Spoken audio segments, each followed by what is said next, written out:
Well, for those of you who have obviously been paying attention to what matters, because I use that term loosely, because we're constantly distracted by BS. One side and the other side want to prove just how more corrupt the current president and former president are, rather than focusing on the fact that our economy is in complete taters at this point. We do have a nice video that I think you're going to enjoy. It's brief, yes? Yes, it's brief, okay. But it's to highlight our wonderful guest here who has a lot to say. So without further ado, our very own Steve Grumbine is going to break down why Bidenomics is a joke. Republicans had hoped that Bidenomics was something they'd be able to attack, particularly on the inflation front. And so he's leaning into it and attempting to turn what could have been a weakness into a strength and saying, this is working for you. The Inflation Reduction Act is working for you. My theory of building from the middle out instead of the top down is working for you.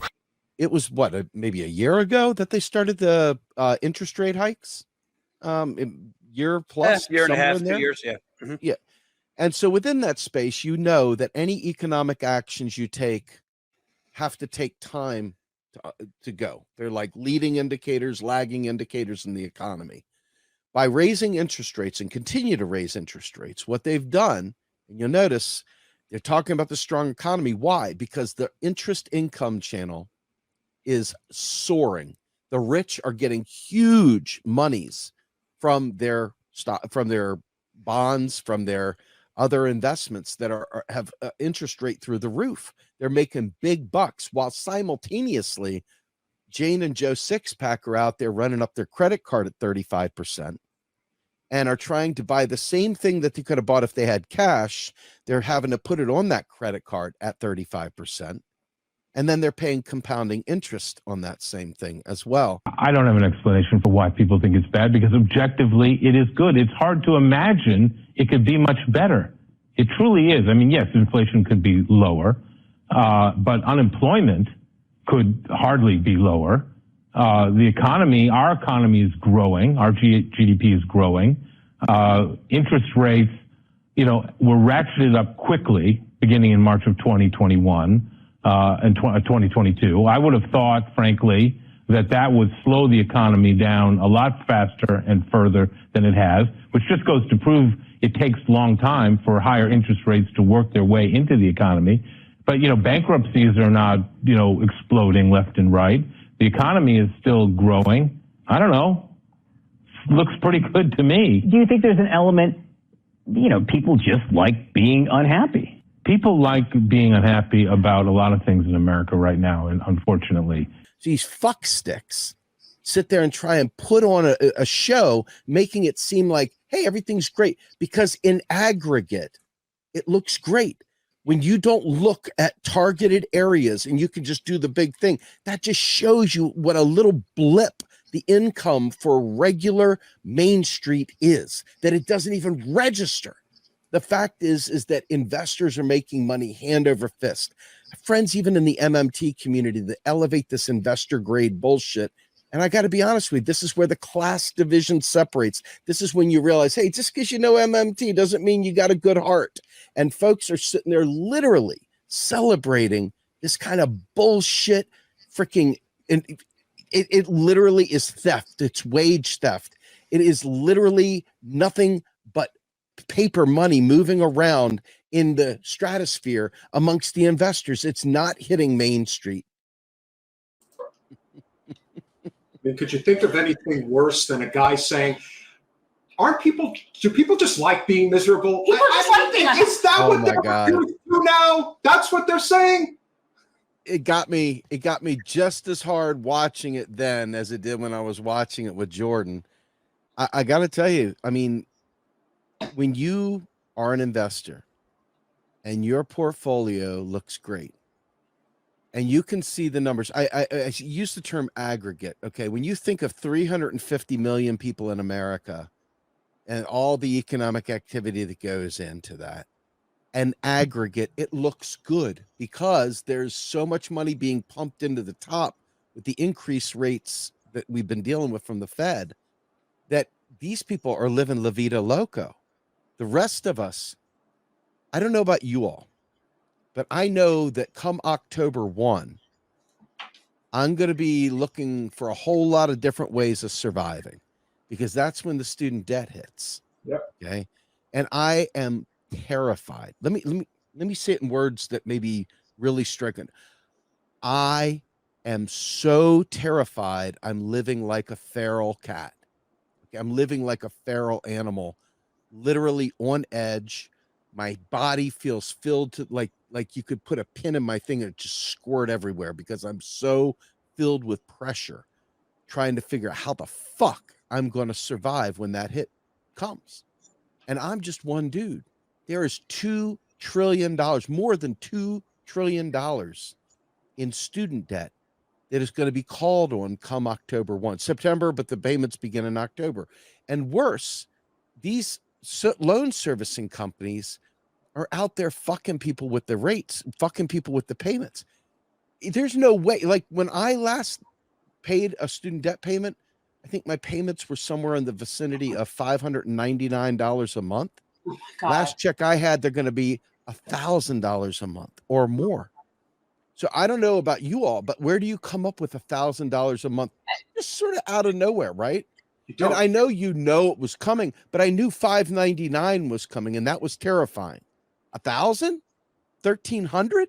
Yeah, we're looking at a major impending disaster. Like, do I like gotta bust a cap on somebody? Do I gotta collect the VIG? What do I have to do to survive? And the thing is, and this is the problem that most assholes don't understand. Once that student debt goes into default, it's one thing that they can maybe garnish your paycheck. They could maybe put a lien on your home. They could do, but that's not really what the problem is. They start reporting that immediately to the credit agencies. Once it's reported to the credit agencies, if you don't keep that job, the next time you go for a job, one of those things is looking at your credit report. So now you're going to get screwed out of the next job. It's worse than that. You better hope your living situation is really, really awesome, because if you're a renter and you've got to go find another apartment, your credit rating is going to hit you there too. So you're going to get hit with a student debt bill that's maybe $1,000 a month that you have no idea how the fuck you're going to come up with the money for it. And you possibly can't get work, and you possibly can't get housing. And now you're going to be a homeless person with fucking degrees sitting there laying on the goddamn sidewalk wondering what happened. And you'll this be is the frying Biden on the economy. sidewalk. You'll be frying on the sidewalk, getting third-degree burns like those people out in Phoenix that are frying on the sidewalk. Let me tell you something. What's going to happen is this. Somebody's going to be walking by with their cell phone. I'm going to be laying there shivering on a sidewalk, and they're just going to keep texting as they step over me, because that's how it rolls. That's how America is right now. That's the libertarian taint that has affected society. And it's that me, myself, and I, and hey, you took out that loan. You deserve to pay you shouldn't have gotten a degree in business. After all, business? You got a degree in business? You got an MBA? Oh, well, you shouldn't have got that degree in gender. Well, you got a degree in technology management? What? Oh, you're working. You already have a professional level job. Why can't you afford it, you dumb fuck? Well, because this is the Biden economy. This is the neoliberal era. We have not seen wages keep up, not only with inflation, but with everything else. And for 50 years, we've seen stagnating wages. And for 50 years, we have been living our worst life. We have not lived a good life. So people, their imaginations are fucked. They're shunted. They're not thinking clearly, and they're punching down. They want to keep people in the crabs in a barrel. They don't want anybody escaping. They don't want us all to be free, because damn it, they paid their student loan back when it was $2,000 to get a master's degree. And they don't want you out when you make it's your $122,000 for that same degree. Okay. You know what's interesting though? So I just paid, like, coincidentally, I think it was like a year and a half ago that we finally paid off my law school. And I never had a real issue with it. I never had a usury problem. I was like consolidated at 4.25 for, forever. And so for me, yeah, I went to a private school and it was expensive, but I never felt like I was taken advantage of or abused by the system. And I think that is a distinction that people don't understand has changed. So for me, I have this theory that yes, I did take out those loans for law school, and I absolutely believe that everybody should pay back what the loan that they took out. That's not the issue. It's that you have people paying usury interest rates that end up basically screwing them for eternity, where they're paying way more than what they took out. So now we're taking advantage of it. So I guess like I don't mind people having to pay back reasonable loans. But it's just, this is not the situation we're living in now. Let's take away yours, okay? Because let's just assume that we're slaves on the plantation. Yeah. And I've been a slave for 30 years. You're a relative newcomer to the plantation. You've only been doing about 6 months on the farm, right? And I'm like, I'm what's his name? Samuel L. Jackson in Django. I'm Steven, scowling away. And it's like, well, I paid I was a slave. There's no reason for you to get out of it. Well, why not? Why wouldn't you want to free people from this debt burden, period? Because here, let's just be honest. If that debt was if Peter, if you loaned me $120,000 to go to school and I took this loan out from you in good faith, that would be a different story because that's a person-to-person type deal. The problem is that within the federal student loan industry, it is issued by the currency issuing federal government. There is not a single person that gets any benefit from that. The school has already been paid. The government treats it like a tax. It gets rid of it. It's gone. However, there's this one parasite in the middle. Similar to all the insurance companies for healthcare, there is loan servicing companies out there. They created jobs. They created a new industry, the loan collection industry. Okay, and this loan servicing, as they call it, industry, this loan servicing industry skims a tiny percentage of every loan they service. So they have to go bid to the federal government. They have to show they've done great customer service. How do I know this? I worked at FIA for a year, and I was in their program management office, so I was able to do projects and learn the business inside out. These guys, they skim a little bit off of it, and they got so much money. And all that money that they take from poor student loan borrowers, okay, they use, and they say, maybe we can go ahead and give a grant for some random thing. Instead of the government just wiping this fucking thing out. There is no value, Jen, in me or you or someone else paying a student debt when in reality it's purged. Right. The servicing company takes its piece and it's gone. It doesn't. I want to just be clear. I am not one of those people that believes because I paid mine everyone. I actually believe in complete student loan forgiveness. I believe in debt jubilee. So I'm just saying that I don't care, that I paid mine, but that is an annoying argument. The fact that we're still having this conversation is ridiculous because the fact of the matter is we do not have tuition-free public college and tuition-free trade schools, which is exactly the solution to the problem. And the one thing that people forget is that not only are we talking about student loans, which is insane because the cost of going to school has grown so exponentially since 1980, there's also the factor, more than anything else, of Wall Street's control over this because it's the interest payments that are really what's killing everybody.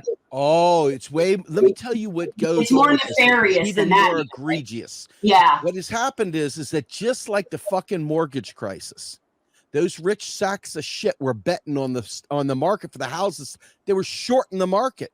Right. They were getting these synthetic CDOs shorting the market, and they didn't, just like with Silicon Valley Bank, didn't have enough liquid assets to be able to cover the loss. Okay. In this particular case, I mean, it gets worse. There are people out there literally shorting the student debt industry. They don't want us to be forgiven because they're making another buck hand over fist betting on students going belly up. I'm not even joking. This is the perversion that the Biden economy is supporting, even though Biden didn't 100%. Biden was the son of a bitch that made it impossible to delete and get rid of student debt in bankruptcy. He did all sorts of bankruptcy reform where he. You know what that is? I hate this man. It's Bidenomics. That's what Bidenomics is right there. And I say, but what about Trump? Fuck I know. you. Here's the thing: is that there are people that based on personality traits and personal opinion about someone's personality, they've determined that Trump is the lesser of those two evils. So to them, it's of course you would pick the lesser of two evils. And in my mind, I'm thinking, yeah, one would if that's what they thought was the lesser of two evils. But they come at it with this baseline assumption. And if you look at it on paper, I always say it, if I put their resumes on paper and swap their names, that's what you would think. Like you wouldn't know. And it's very frustrating that people don't realize that. They just, because they don't like Trump because he's a douche. Thanks for watching. If you want to support our mission to transform politics into service, please like this video, subscribe, follow us on social media, and consider joining our Patreon, where you'll get early access to our interviews as well as other exclusive content. Links are in the description. Peace out.